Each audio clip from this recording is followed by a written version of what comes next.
가을이 성큼 우리 앞으로 다가왔습니다. 가을 하면 가장 먼저 생각나는 것이 단풍이죠. 이 시간 잠시 단풍을 감상해 보도록 그렇게 하겠습니다. 가을이 깊어가면서 단풍도 절정으로 치닫고 있습니다. 산에는 마스크를 쓴 등산객들의 발길이 이어졌고 곳곳에는 가을을 만끽하는 인파가 몰렸습니다. 구수본 기자입니다. 팔레트에 풀어낸 물감처럼 짙은 녹음을 벗고 가지각색 옷을 갈아입은 단풍이 넓게 펼쳐졌습니다. 산자락에 자리 잡은 사찰은 오색 단풍에 둘러싸여 고즈넉한 멋을 더합니다. 배낭 하나 둘러매고 친구와 또 가족과 함께 절경을 감상하니 일상의 피로와 걱정도 내려놓게 됩니다. 패러글라이딩을 타고 하늘에서 보는 가을은 또 다른 풍경을 선사합니다. 10월 마지막 주말, 마스크 착용과 거리 두기를 지키면서도 시민들은 단풍과 함께 절정에 다다른 가을을 즐겼습니다. 오늘은 교재로 수업을 안 하고 시청각 수업을 하도록 하겠습니다. 우리가 보통 훌륭한 인물 또는 본받고 싶은 위인을 들려면 다른 나라에서 찾는 경우가 많은데요. 우리나라에도 얼마든지 훌륭한 인물들이 많이 있습니다. 그 중에 한 분이 바로 오늘 소개하는 장기려 박사입니다. 바보 의사 또는 한국의 슈바이처로 불렸던 이 장기려 박사가 어떤 인물이고 어떤 삶을 살았는지 살펴보도록 그렇게 하겠습니다.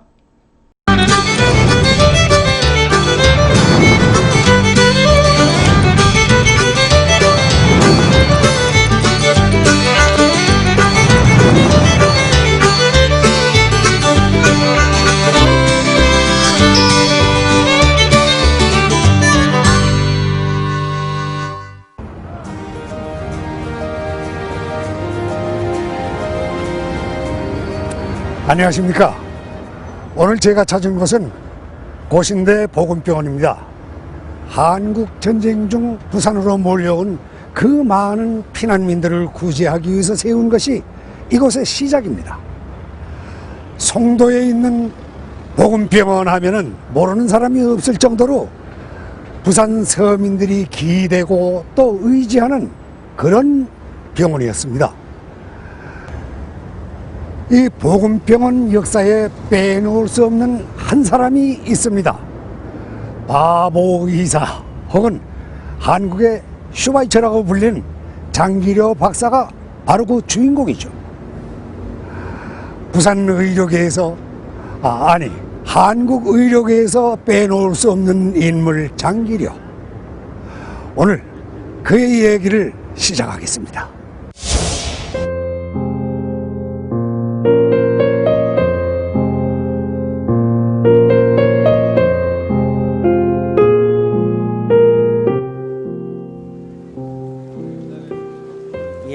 장기려 박사와 보건병원의 인연은 제3융도 교회의 가건물에서 시작됐습니다. 그렇습니다. 이 자리, 바로 이 자리고, 그때 목사님께서 60년 전에 이곳엔 장기려 박사를 찾아온 환자의 줄이 길게 늘어서 있었습니다. 피난 오신 분들이 여기에 영도에 또 따뜻하고 하니까 참 많았습니다. 근데 그분들이 이제 마땅히 병원에 갈 만한 그런 수준도 안 되고 어렵고 하니까 우리 장기려 박사님께서 그분들을 생각하셔서 피난 많이 오신 그분들 무료로 그렇게 진료를 해 주셨죠. 처음엔 복음진료소라는 이름으로 그 문을 열었습니다. 장기려 박사와 직원들의 식솔까지 모두 44명의 병원 식구들이 함께였죠. 그 시작은 당시 건물을 빌려줬던 제3융도교회 당회록에 기록되어 있습니다.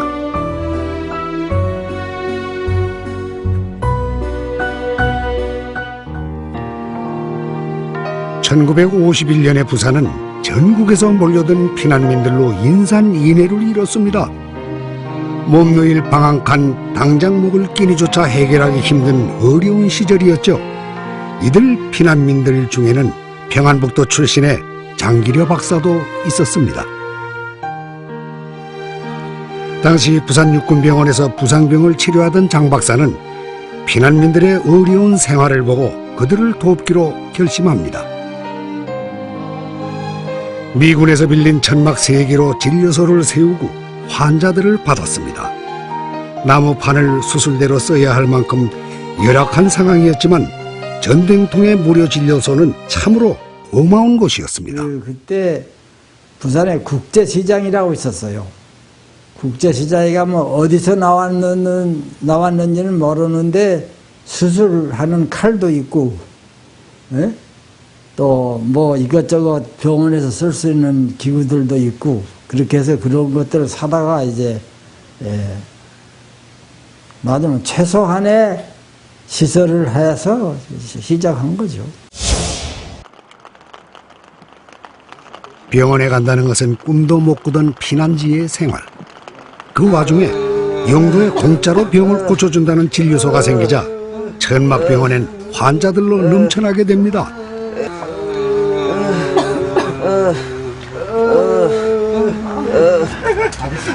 선생님, 우리 아가 배가 아파가지고요.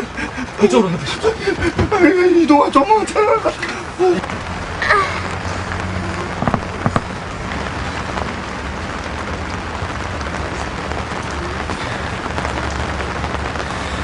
맹장이네요. 수술해야 합니다. 수술요? 배를 째고 돈이 많이 들긴데. 선생님, 저기 수술도 공짜입니까?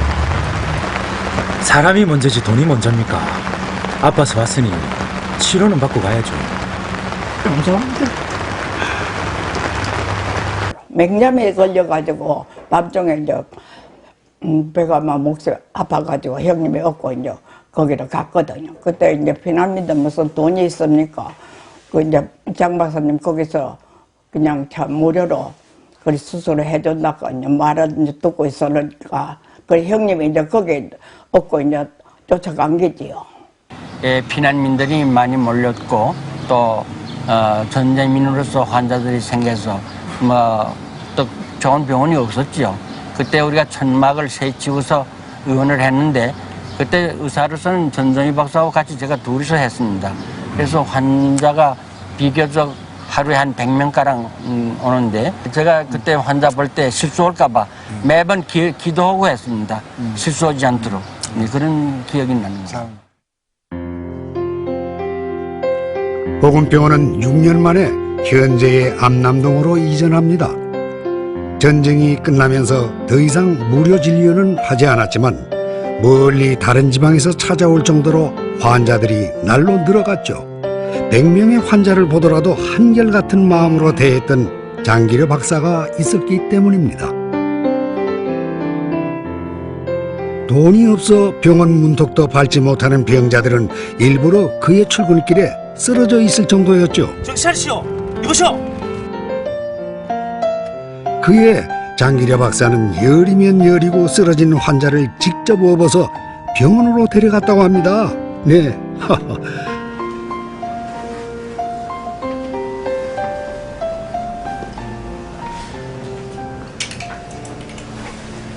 이제 불편한 건 없지요? 예, 의사 선생님 덕분에 싹 다 나았습니다. 다행이네요. 이제 퇴원하셔도 될 것 같습니다. 예. 내일 원무과 가셔서 수술비, 입원비 다 계산하시면 퇴원 처리될 거예요. 그동안 푹 쉬고 계세요. 예.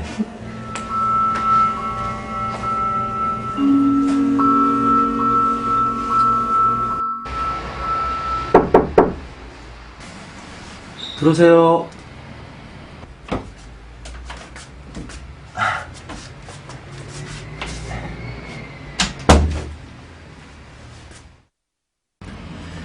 이리 앉아서 말씀하세요.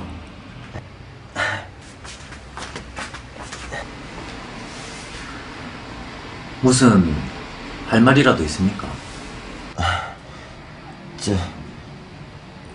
그게 선생님, 내일 모레가 퇴원일인데 입원비 낼 돈이 없습니다. 집사람이 여기저기 암만 빌려봐도 턱없이 모자랍니다.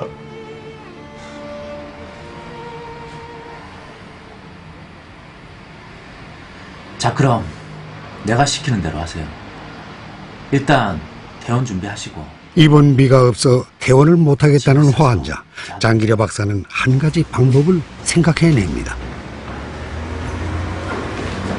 선생님, 아무래도 안 되겠습니다. 어떻게 염치도 없이 도망을... 방법이 없지 않습니까? 당신이 빨리 나가야 돈을 벌고 또 가족들도 먹고 살잖아요.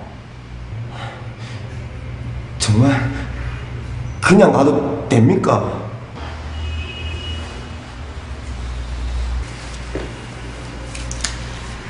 이건 차비에 쓰시고 열심히 사세요. 선생님! 장기려 박사의 방법은 바로 환자를 도망시키는 것이었습니다.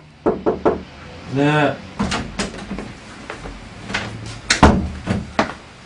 원장님, 환자가 도망을 갔습니다. 원장님, 설마 또? 돈이 없다지 않소. 멀쩡한 환자를 병원에 계속 묵고 들 거요.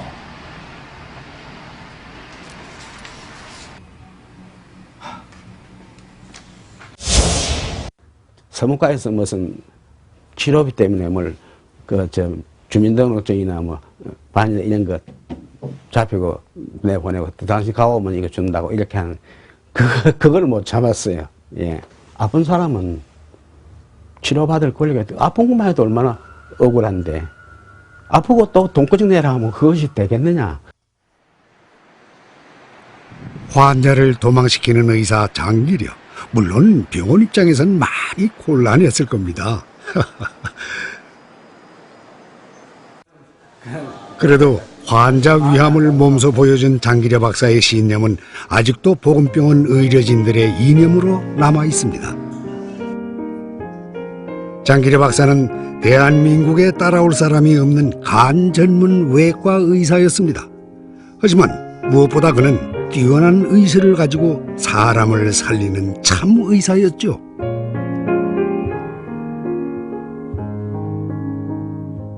인술이는 다른 거 아닙니다. 자기 눈앞에 나타난 그거 불쌍히 여길 걸 불쌍히 여기는 사람이 그 인술하는 사람이에요. 그건 누구나 다, 이 사람은 누구나 다 가지고 있는 거예요. 다만 허는가 안 하는가 그거의 차이지 인술할 마음은 다 가지고 있습니다. 그러니까 눈앞에 나타난 불쌍히 여길 수 있는 그 사람을 불쌍히 여기는 마음.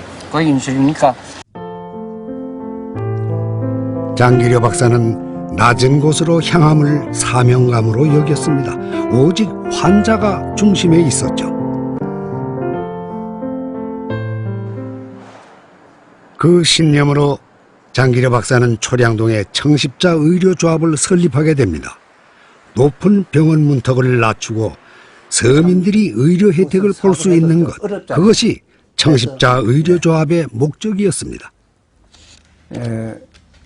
가난도 대여가 됩니다. 실제로 병 나서도 참 병원비가 해결 안 되니까 병원 갈 수도 없고 그래서 죽어가는 사람이 많았다고 말이에요. 그래서 우리 장박사님 위시에서 참 성경 모임에서 이걸 해결할 수 있는 방법이 없겠느냐. 1968년 한국 최초의 민간 의료보험 제도인 청십자보험은 그렇게 탄생했습니다. 뜻있는 의료인과 사회운동가들이 그를 도왔기에 가능한 일이었죠.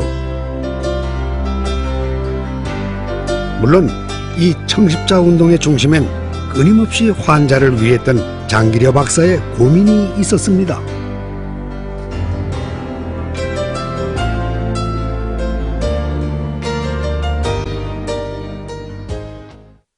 회비를 60원 했습니다. 담배 한 갑 100원인데 60원 가지고 그러니까 42,000원인가 들어왔어요. 근데 그 환자가 보건병원 직원이 하나 생겼죠. 그것도 직원의 가족이 하나 생겨지고 일주일에 그 42,000원이 다 나가버려요. 미국의 기독의사회 회장이 와서 그래요. 당신은 경험도 없이 기금도 없이 해서 된다고 하니 당신 신뢰이 안 된다. 무슨 어떻게 그렇게 되겠는가. 그래서 가만 생각해 나도 그 되긴 돼가는데 모르겠어요. 그래서 나도 그걸 얘기했습니다. 우리는 이거 수사로 자발적으로 가입한다. 그러니까 이 안을 들어가지고 협동 정신으로 이거 하지 협동 정신 하면 이거 못 한다. 담배값도 안 되는 회비로 운영하다 보니 초기엔 적자를 면치 못했습니다. 그래도 뜻은 통한다 했던가요? 청십자 조합은 시와 여러 단체의 지원을 받아 자리를 잡게 되고 또 전국에 그 이름을 알리기 시작합니다. 부산에서 시작된 청십자 의료보험은 1989년 시행된 전국민 의료보험 제도의 효시가 됐습니다. 가난한 사람도 치료받을 수 있어야 한다. 그것을 소명으로 여겼던 장기려 박사의 노력은 의료복지의 기틀을 마련했습니다.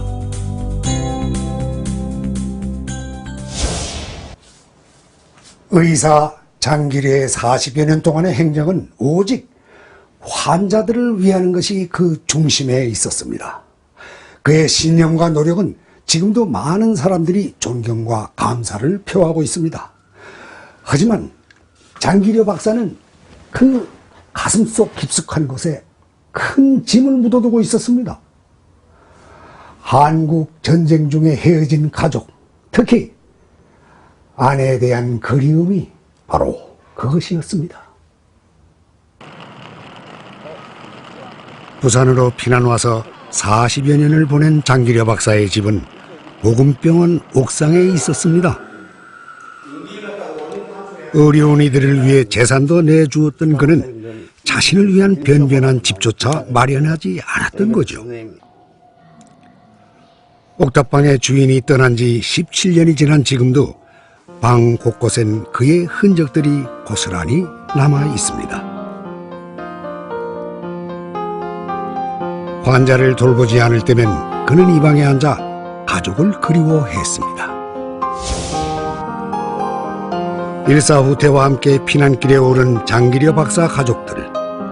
난리통에 헤어지게 되면서 그는 차는 장가용 씨만 데리고 부산에 내려오게 되었습니다.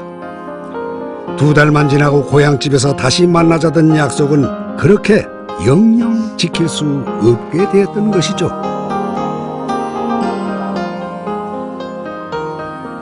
남한에 정착한 장기려 박사는 주위의 재혼 권유에도 45년을 독신으로 살았습니다. 고향의 가족, 아내를 다시 만날 날만을 손꼽아 기다리다 보니 40살 젊은 의사의 머리 위엔 100발의 세월이 내려앉았습니다. 단풍잎은 떨어져서 뜰앞을 쓸고 나간다. 누런 구와 양내는 바람을 따라 살더니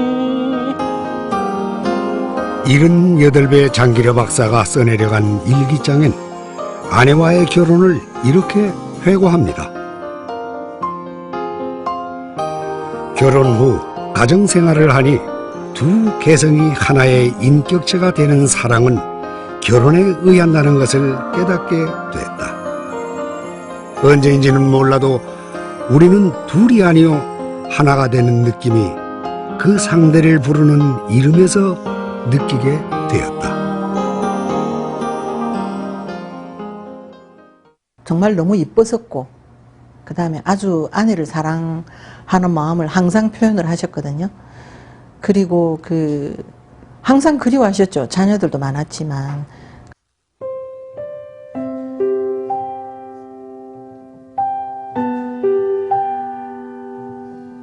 분단의 역사는 장기려 박사를 남한 최고의 의사로 만들었습니다.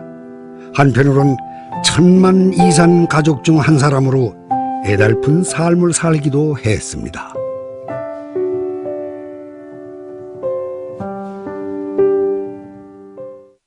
그 천만 중에서 자기 가족 안 만나고 싶은 사람이 있습니까? 아이고, 다 만나고 싶어 하지요. 그렇지만 장반님 특별히, 나는 특별히 받을 만한 그런 사람이 아닙니다. 나는 저분들이 다 여기서 다 만날 수 있을 때, 나도 그 사람이 한 사람으로서 만나지. 다른 사람 못 만나는데 내가 만날 그런 사람이 안 됩니다. 무슨 수를 써서든 가족을 만나고 싶은 마음이 어찌 없었겠습니까? 다만 그 많은 이산 가족들의 간절함을 제치고 자신만이 특혜를 받는 것을 바라지 않았던 것입니다. 그러던 중 미국의 친지로부터 북의 가족 사진을 받게 됩니다.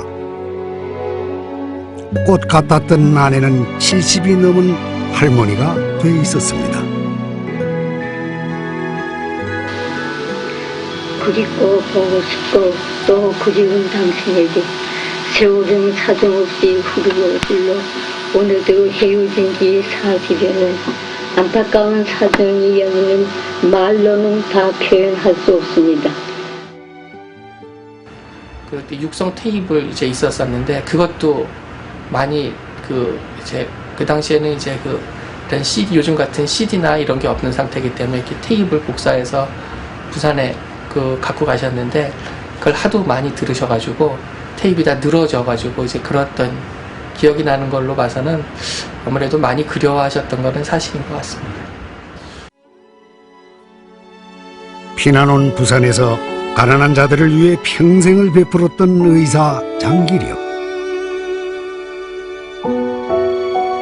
그는 빛바랜 가족사진 한 장을 늘 가슴에 품고 살았던 한 가장이자 남편이었습니다.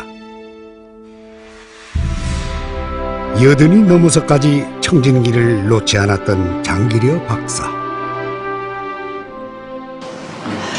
그렇게 없었네. 또 얼으시오. 괜찮아.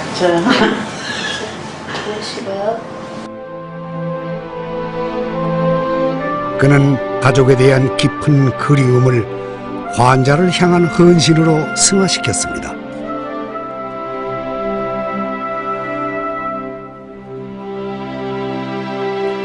(1995년 12월 25일) 새벽, 성산 장기려 박사는 많은 이들의 배웅 속에 떠나게 됩니다. 장기려 박사님은 참 인자스러웠습니다. 그 사람으로서의 사랑의 감정이 넘쳐났던 분이에요. 그것을 환자에게 쏟아부었어요. 의술은 그 다음이고요. 항상 공부하는 의사만이 진정한 의사지 공부하지 않는 의사는 의사가 아니라고 말씀하셨고요. 환자를 불쌍히 여기는 의사, 그리고 환자를 항상 볼 때 가족처럼 대하고 환자의 경제력 유무를 따지지 않고 무조건 환자를 봐라. 내가 나중에 사람들이 너 바보야 이라는 것 때문에 너 삶은 성공이다. 바보 소리 들으면 성공이야. 그때는 정말로 참 바보 같은 말씀이다 이런 생각했지만은 이제 나이가 들어가니까 그 말씀이 깊은 뜻이 있구나 싶어요. 예. 바보라 불린 의사 장기려. 자신이 가진 의술로 병든 자들을 구했고 또 자신이 가진 재산으로 가난한 자들을 배불리었습니다. 낮은 곳을 바라보며 세상을 치료했던 그는 진정한 바보였습니다.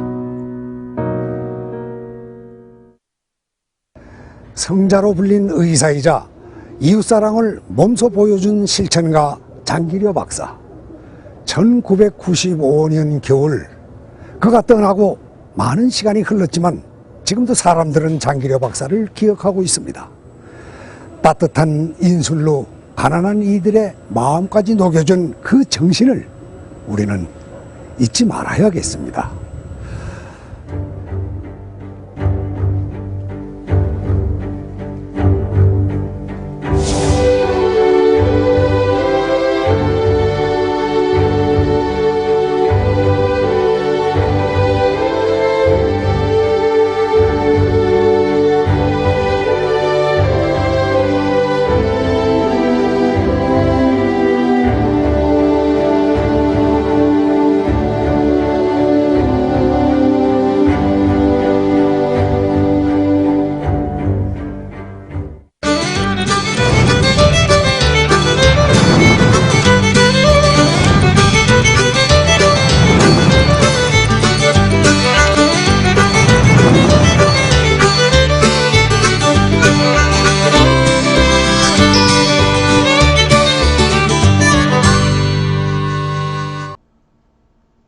이렇게 해서 시청각 수업을 마치고요.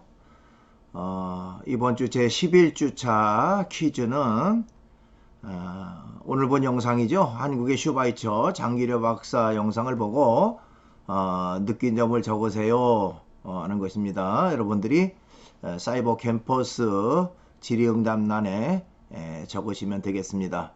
오늘도 대단히 수고 많았습니다.